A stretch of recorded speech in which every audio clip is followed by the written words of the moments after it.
Star Trek IV's biggest difference to the previous three movies explains why it's so good. When Star Trek IV: The Voyage Home premiered in 1986, it felt unlike any other Star Trek movie that came before it, and that's exactly why it worked so well. After the operatic tragedy of Star Trek II: The Wrath of Khan, the revenge-driven melodrama of Star Trek III: The Search for Spock, and even the cerebral but sometimes sluggish Star Trek, the motion picture The Voyage Home delivered something totally unexpected, a lighthearted, character-driven time travel comedy with a surprisingly relevant ecological message. It was a bold swing, and it shouldn't have worked. Yet nearly 4 decades later, The Voyage Home remains one of the most beloved entries in the Star Trek film series.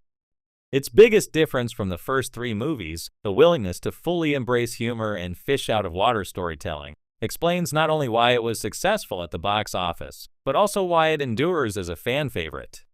From operatic tragedy to environmental comedy, the first three Star Trek films are tied together by tone, theme, and story. The motion picture in 1979 leaned into cerebral science fiction, attempting to recapture the grandeur of 2001: A Space Odyssey. It was about exploration, metaphysics, and humanity's place in the cosmos. Wrath of Khan 1982 swung the pendulum in the opposite direction, crafting a taut naval-inspired revenge thriller that drew deeply on Moby Dick, with Captain Kirk facing mortality and loss. The Search for Spock 1984 extended that tragedy with themes of sacrifice and resurrection, giving us the destruction of the Enterprise and Kirk breaking Starfleet's rules to save his friend. All three were serious films at heart. Even when humor cropped up, Bones' sarcastic quips or Kirk's awkwardness with his son David, the tone stayed somber, mythic, even operatic. The Voyage Home broke this pattern by leaning into something radically different: unabashed comedy.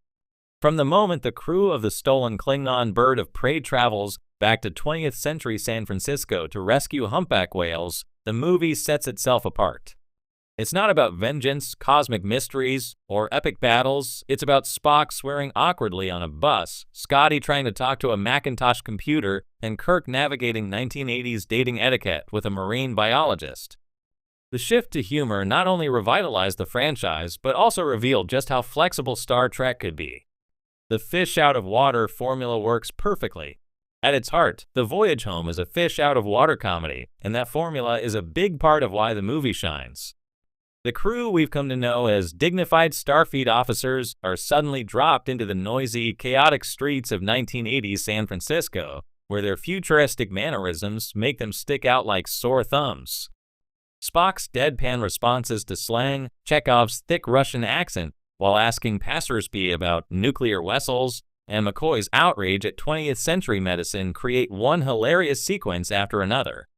What could have been cheap culture clash humor becomes brilliant character comedy because it's rooted in who these people are. We're laughing not at them, but because we know them so well. This was a daring gamble for a sci-fi movie in the 1980s. Most big science fiction films of the era were action-driven Aliens, The Terminator, or effects-heavy epics Return of the Jedi.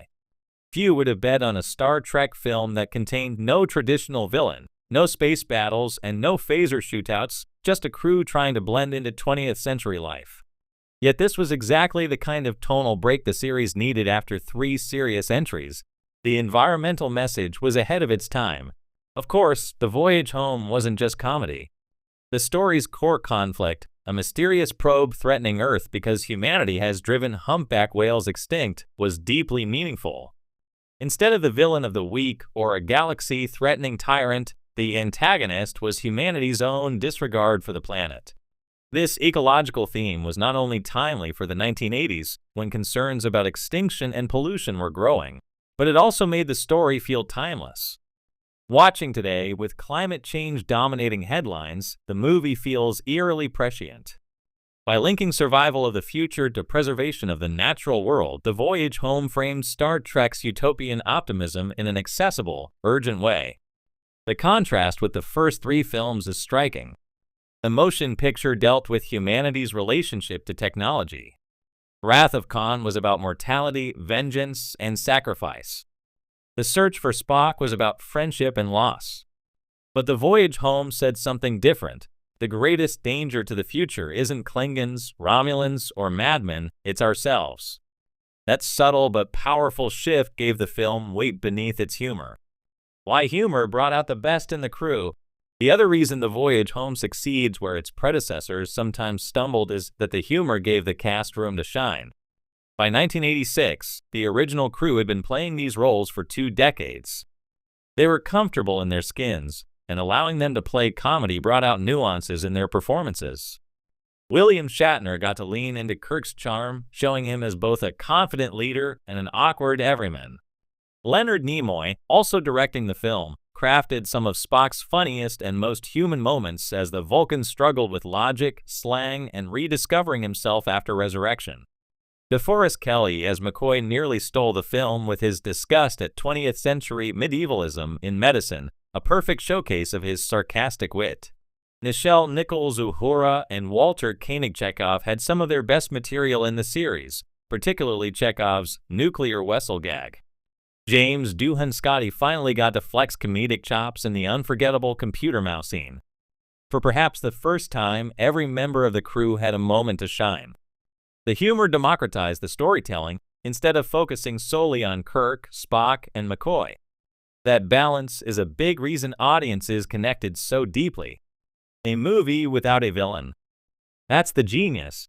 One of the most radical choices in The Voyage Home was eliminating a traditional villain entirely.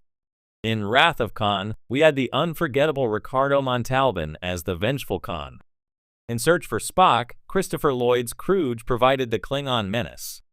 Even the motion picture had VGR as a cosmic adversary. But The Voyage Home has no evil mastermind, no epic duel, no final battle. The conflict is entirely situational. The probe will destroy Earth unless the crew succeeds in their mission. The tension comes from whether they can navigate 20th century culture and rescue 2 whales in time. This absence of a villain was risky but refreshing. By removing the need for a face-off with an enemy, the film gave space for character development, humor, and thematic exploration. In many ways, this set the stage for later Star Trek stories that emphasized exploration, morality, or humanity's flaws rather than pure combat. Why the break in tone saved Star Trek? By the time The Voyage Home arrived, the Star Trek movie series was at a crossroads. The success of Wrath of Khan had revitalized the franchise, but The Search for Spock underperformed at the box office and received mixed reviews. Another overly serious or niche sci-fi story might have sunk the movies entirely. Instead, The Voyage Home became the highest-grossing Star Trek film at the time, proving that the franchise could adapt and thrive by trying something new. It broadened the audience, drawing in people who weren't hardcore Trekkies but could enjoy a smart, funny, accessible adventure. The lighthearted tone made it family-friendly, while the environmental message gave it depth. This tonal pivot ensured Star Trek would continue to flow,